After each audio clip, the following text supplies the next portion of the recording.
ஸ்ரீகிருஷ்ணாவின் அன்பு வணக்கங்கள். வரக்கூடிய தமிழ் புத்தாண்டில் சிம்மம் ராசிக்காரர்களுக்கு எப்படி இருக்கும் வாங்க பார்க்கலாம். வரக்கூடிய தமிழ் புத்தாண்டின் பெயர் என்ன அப்படின்னு பார்த்தீங்கன்னா பராபவ வருடம். இது தமிழ் வருடங்களின் 60 வருடங்களின் 40வது வருடமாக வருகின்றது. இந்த வருடத்தின் ராஜாவாக குரு பகவான் இருக்கிறார். இதனால் 12 ராசிக்காரர்களுக்கும் தடைப்பட்ட சுப காரியங்கள் இந்த வருடம் கைகூடும். அது மட்டும் இல்லை, பால் வளம் பெருகும், வேளாண்மை பெருகும், அனைவருக்கும் ஒரு நல்ல விஷயங்கள் தொடர்ந்து நடந்து கொண்டே இருக்கும். இந்த பராபவ வருடத்தில் சிம்ம ராசிக்காரர்களுக்கு எப்படி இருக்கும் வாங்க பார்க்கலாம். சிம்ம ராசியில் ஏற்கனவே சிம்ம ராசிகள் கொஞ்சம் குழம்பிக்கிட்டே தான் இருப்பாங்க. ஏன் அப்படின்னு பார்த்தீங்கன்னா, அஷ்டமத்தில் சனி, கடகத்தில் இருந்த அஷ்டம சனி இப்போது சிம்ம ராசியில் வந்திருக்கார். இதன் மூலம் சிம்ம ராசிக்காரர்களுக்கு ஏதாவது பிரச்சனை வருமா அப்படின்னு கேட்டிங்கன்னா, 6க்கும் 7க்கும் உடையவன் 8ல் இருப்பதால் கெட்டது கெட்டின் ராஜயோகம். ஏன்னா சிம்ம ராசிக்காரர்களுக்கும் சனி பகவானுக்கும் சும்மாவே ஆகாது. ஆனால் இந்த அஷ்டம சனியின் மீது குருவின் பார்வை படுறதுனால கண்டிப்பாக குருவிற்கு பார்வை பலம் அதிகம். அதனால உங்களுக்கு ஓரளவுக்கு கஷ்டங்கள் குறைந்து அதிக நல்லதுகள் நடக்கும் வாய்ப்பு அதிகமாகவே உள்ளது. இருந்தாலுமே ஒரு சில விஷயங்களில் கவனமாக தான் இருக்கணும்.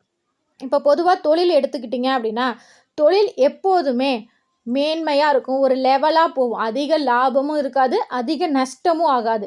ஆனால் நீங்கள் புதிய தொழில் தொடங்கலாமா, இல்லை புதுசாக ஏதாவது பண்ணலாமா அப்படின்னு நீங்கள் அடி எடுத்து வச்சிங்க அப்படின்னா கண்டிப்பாக அது உங்களுக்கு நஷ்டத்துலேயே கொண்டு வந்து முடியும். ஏன்னா நம்ம புதுசாக ஏதாவது ஒன்று தொடங்கும் போது ஒரு நல்ல லாபமாக இருக்கிற மாதிரி காமிக்கும். அதான் லாபம் தான் இருக்கே அப்படின்னு சொல்லி ஒரு அசால்ட்டை கொடுத்து அதில் ஒரு சோம்பேறித்தனத்தை கொடுத்து நமக்கு நஷ்டத்தை ஏற்படுத்தும். அதனால் இந்த வருடம் முழுவதும் புதிய தொழிலை தொடங்க வேணாம், இருக்கும் தொழிலை சிறப்பாக நடத்துவது நல்லது.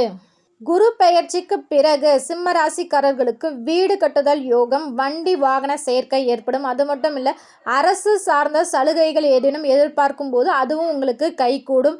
மேலும் லோன்லாம் எதாவது அப்ளை பண்ணீங்க அப்படின்னா கண்டிப்பாக கிடைக்கும். அது மட்டும் இல்லை, சிம்ம ராசிக்காரர்கள் குடும்பத்தை பொறுத்தவரை விட்டு கொடுத்து செல்வது ரொம்ப முக்கியம். ஏன் அப்படின்னு பார்த்தீங்கன்னா, கணவன் மனைவியிடையே சண்டைகள் வரக்கூடும், உடல் ஆரோக்கியத்தில் பிரச்சனை வரும்.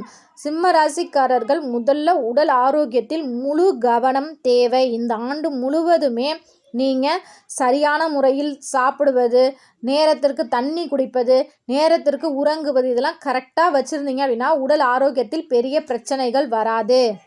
சிம்ம ராசிக்கார பெண்களுக்கு எப்படி இருக்கும் அப்படின்னு பார்த்தீங்கன்னா, சிம்ம ராசிக்காரர்கள் பெண்கள் விடாமுயற்சியோட எந்த அளவுக்கு நீங்கள் முயற்சி செய்கிறீங்களோ அந்த அளவுக்கு உங்களுக்கு ரொம்பவே சிறப்பாக இருக்கும். சின்ன சின்ன முயற்சிகள் கூட ஒரு நல்ல மாற்றத்தை ஏற்படுத்தும். இந்த ஆண்டு உங்கள் குடும்ப கஷ்டங்கள் நீங்கும்.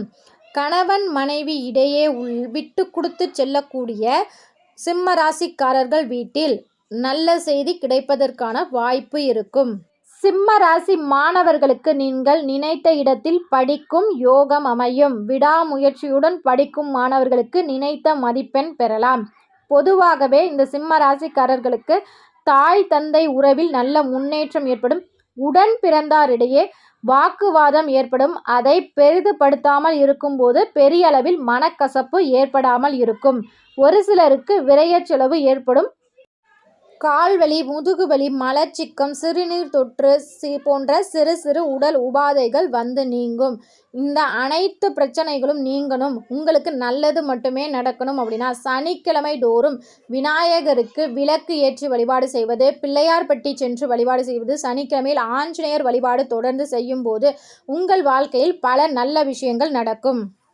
அது மட்டுமல்ல, தினமும் அன்றாடம் விநாயகர் கவசம் பாடுவது, விநாயகர் துதிகள் சொல்வது, விநாயகர் காயத்ரி மந்திரங்கள் சொல்லிக்கொண்டே இருப்பது மேலும் பல நன்மைகளை அளிக்கும். உங்களுக்கு இந்த விநாயக பெருமானை ரொம்பவே பிடிக்கும் அப்படின்னா ஓம் விநாயகா போற்றி அப்படிங்கிற கமெண்ட்ஸை மறக்காமல் எங்களோட கமெண்ட் செக்ஷனில் ஷேர் பண்ணிக்கோங்க.